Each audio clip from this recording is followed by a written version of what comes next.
பாதுகாப்பான தொழுகை கண்ணியத்துக்குரிய முஃமின்களே, அல்லாஹ்விற்கு பிடித்தமான வணக்க வழிபாடு, அல்லாஹ் விரும்பக்கூடிய வணக்க வழிபாடு. அது நிறைவேற்றப்பட்டால் நாளை மறுமையில் முஃமின்களோடு வாழ்வோம். அது நிறைவேற்றப்படவில்லை என்றால் ஃபிர்அவுன வ காரூன உபை இப்னு கலஃப் ரசூலுல்லாஹ் சொன்னார்கள், தொழுகையை பாதுகாக்காதவன் நாளை மறுமையில் ஃபிர்அவுனோடு காரூனோடு உபை இப்னு கலஃப் போன்ற கொடிய முனாஃபிக்குகளோடு ஒன்று சேர்க்கப்படுவான். தொழுகை இல்லாதவன் காஃபிர், முஸ்லிம் அல்ல. வமன் தரக்க ஸலா ஃபகத் கஃபர், தொழுகையை விடுபவன் காஃபிர், இஸ்லாமிய மார்க்கத்தை விட்டு வெளியேறுகிறான். உங்களுடைய பிள்ளை 10 வயதை அடைந்ததற்கு பிறகும் தொழவில்லை என்றால் ஒரு காஃபிரை வீட்டில் வைத்து வளர்க்கிறீர்கள் என்று அர்த்தம். ரசூலுல்லாஹ் அதனால தான் சொன்னார்கள், அடித்து தொலைப்போக சொல்லுங்கள் அவனை என்று. மேலே சுப்ஹானல்லாஹ், அல்லாஹ் பாதுகாப்பானார். இஸ்லாமிய மார்க்கத்துடைய சட்டம் அவ்வளவு கடினமாக இருக்கிற தொழுகையுடைய விஷயத்தில். ஃபഖலஃப மின் பஅதிஹிம் கல்ஃபுன் அதாஉஸ் ஸலாத், பின்னால் வரக்கூடிய மக்கள் தொழுகையை பாழாக்குவார்கள், மனோ இச்சையை பின்பற்றுவார்கள், கையா என்ற நரக ஓடையை சந்திப்பார்கள். தொழுகையை பாழாக்குதல் என்றால் தொழுகை அதனுடைய நேரத்தில் தொல்ல மாட்டார்கள், இவர்கள் கையா என்ற நரக ஓடையில் இருப்பார்கள். தொழுகை விடுபவர்களுக்கு, தொழுகை மறப்பவர்களுக்கு சுப்ஹானல்லாஹ், தௌபா செய்யுங்கள் இந்த பாவத்தில். இதுவரை உம்ராவிற்கு வருவதற்கு முன்னால் உங்களுடைய வாழ்க்கையில் தொழுகை இல்லாமல் இருக்கலாம். இங்கே படித்த பாடம் உங்களுடைய வாழ்நாள் முழுவதும் நிறைவேற வேண்டும். உங்களுக்கு மரணமே வந்தாலும் சரி, ரசூலுல்லாஹ்வுடைய வாழ்க்கையில் இருந்து படிப்படி பெற்றுக் கொள்ளுங்கள்.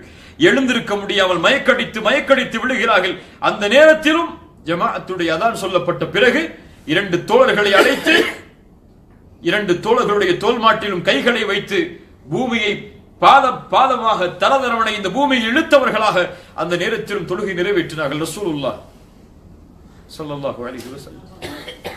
நாம்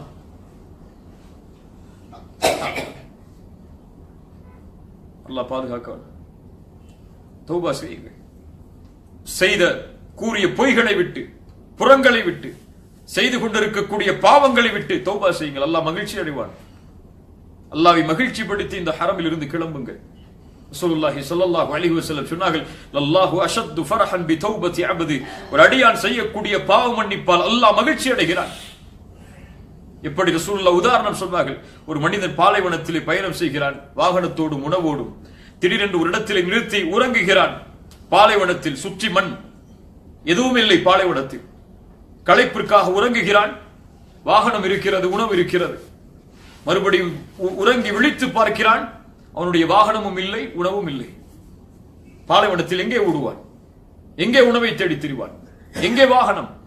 அவ்வளவுதான் நினைத்துக் கொண்டான், நான் அழிந்து விட்டேன், இனிமேல் பிழைக்க மாட்டேன். மரணம் என்ற நிலையில் மறுபடியும் உறங்குகிறான். மறுபடியும் விழித்து பார்க்கிறான், அவனுடைய வாகனம் அவனுக்கு முன்னால் இருக்கிறது, அவனுடைய உணவு அவனுக்கு முன்னால் இருக்கிறது. மகிழ்ச்சியை சொல்கிறான், அல்லாஹும்ம அன்த அப்தி வ அன ரப்புக், யா அல்லாஹ் நீ என் அடிமை, நான் உன் இறைவன் என்று. தெரிஞ்சு சொன்னானா? தெரியாம சொன்னான். என்ன சொல்லியிருக்கணும்? யா அல்லாஹ் நீ என் இறைவன், நான் உன் அடிமைன்னு சொல்லியிருக்கணும். ரசூலுல்லாஹ் சொன்னார்கள், அவன் மகிழ்ச்சியின் ஆனந்தத்தில் என்ன வார்த்தை பேசுகிறோம் என்று கூட அறியாத அளவு மகிழ்ச்சியாகிவிட்டான்.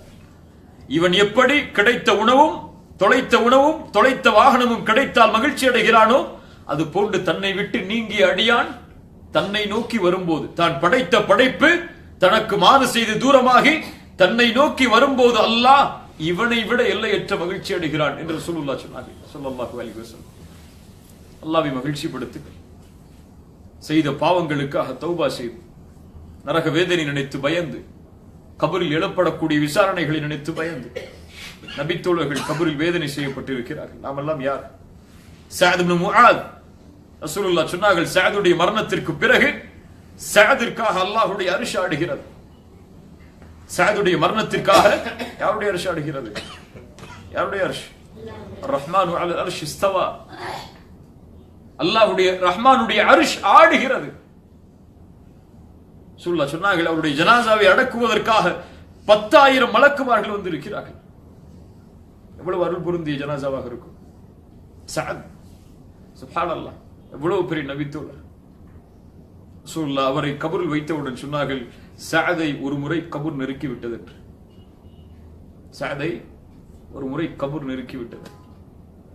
அவருடைய மரணத்திற்காக அல்லாஹ் அவருடைய அர்ஷ் ஆடுகிறது. 10,000 மலக்குமார்கள் கலந்து கொள்கிறார்கள். அவருக்கு கபருடைய ஒரு நெருக்கம். நானும் நீங்களும் கபரில் வைக்கப்பட்டால் யார் வருவார் கூட? அம்மா வருவாங்களா? அத்தா வருவாங்களா? இல்ல மனைவி வருவாங்களா? பிள்ளைகள் வருவார்களா? தனியாக பிறந்தோம், தனியாகத்தான் மரணமாவோம், தனியாகத்தான் கபரில். அதே நிலையில் தான் நாளை மறுமையில் தனிமையில் தான். யாரும் இந்த உலகத்திற்கு பிறகு எந்த உதவி நமக்கு செய்ய முடியாது. நாளை மறுமை யௌம யஃபிருல் மர்உ மின் அஹீஹி வ உம்மிஹி வ அபீஹி வ ஸாஹிபத்திஹி வ பனீஹி. கணவன் மனைவியை விட்டு, மனைவி கணவனை விட்டு, பெற்றோர்கள் பிள்ளைகளை விட்டு, பிள்ளைகள் பெற்றோர்களை விட்டு என அவரவர்களின் நிலைமையை நோக்கி ஓடிச் செல்வார்கள். நான் பெற்ற பிள்ளை என்று தாய் உதவி செய்ய மாட்டாள். அல்லாஹ்விடத்தில் சென்று முறையிடுவாள், யா அல்லாஹ் என் பிள்ளையை வைத்துக்கொள், என்னை பாதுகாத்துக் கொள் என்று. இந்த ஒட்டுமொத்த உலகத்தையும் வைத்துக்கொள், என்னை பாதுகாத்தால் போதும் என்று சொல்வார். அப்படிப்பட்ட உலகம். யாருக்காக வாழ்ந்தோம்? இவர்களுக்காக. தந்தை வாழ்வது யாருக்காக? பிள்ளைகளுடைய வாழ்க்கைக்காக. அந்த பிள்ளை உதவி செய்ய மாட்டான். பிள்ளைகள் வாழ்வது பெற்றோர்களுக்காக. அந்த பெற்றோர்கள் உதவி செய்ய மாட்டார்கள்.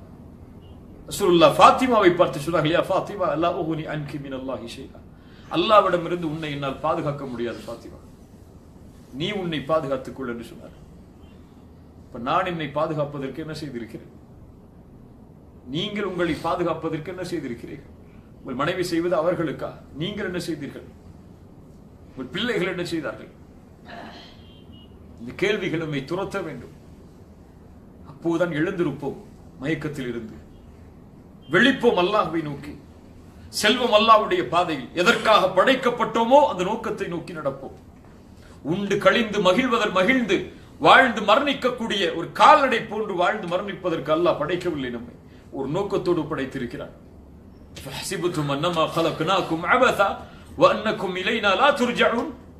உங்களை அல்லாஹ் வீணாக படைத்து விட்டான், அவனிடத்தில் திரும்ப வரமாட்டீர்கள் என்று எண்ணிக்கொண்டிருக்கிறீர்களா? திரும்ப வருவீர்கள். ஒன்று கூட்டுவான், விசாரணை செய்வான், பதிலளித்தே தீர வேண்டும். அல்லாஹ்வை சந்திப்பதற்கு தயாராகுங்கள். சதா நேரமும் ஒரு முஃமின் தன்னுடைய ரப்பை சந்திப்பதற்கு தயாரான நிலையில் வாழ்வான்.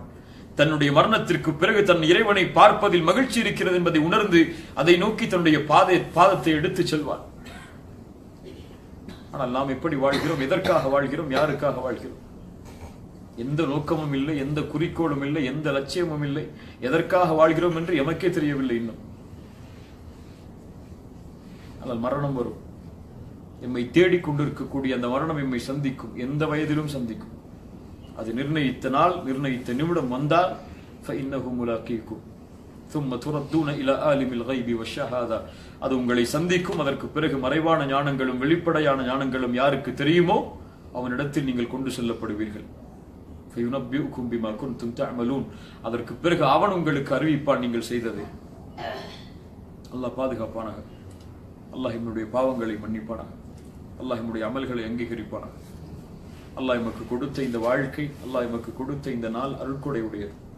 அதை கண்ணியமாக உணர்ந்து அல்லாஹ் ரப்புல் ஆலமீன் அவனிடத்திலே செய்த பாவங்களுக்காக மன்னிப்பை தேடி தூய்மையான உள்ளத்தோடு, சுத்தமான உள்ளத்தோடு, எந்த பாவமும் இல்லாத கரைபடியாத உள்ளத்தோடு நம்முடைய ஊர்களை நோக்கி நாம் திரும்ப செல்வோம். அதே நிலையிலேயே வாழ்ந்து அதே நிலையிலேயே மரணிப்பதற்கு இந்த ஒரு பயணம் எமக்கு உதவியாக இருந்தால் இதுதான் அல்லாஹ்விற்கு நாம் செய்த நன்றி. இந்த உம்ராவிற்காக நாம் செய்த நன்றி அதுவாக அமையும். அல்லாஹ் ரப்புல் ஆலமீன் அப்படிப்பட்ட பாக்கியத்தை எனக்கும் உங்களுக்கும் தருவானாக. ஜஸாக்குமுல்லாஹு கைர். பாரக்கல்லாஹு ஃபீக்கும். அகூலு கௌலி ஹாதா அஸ்தக்ஃபிருல்லாஹ் லி வ லக்கும். அஸ்ஸலாமு அலைக்கும் வ ரஹ்மத்துல்லாஹ்.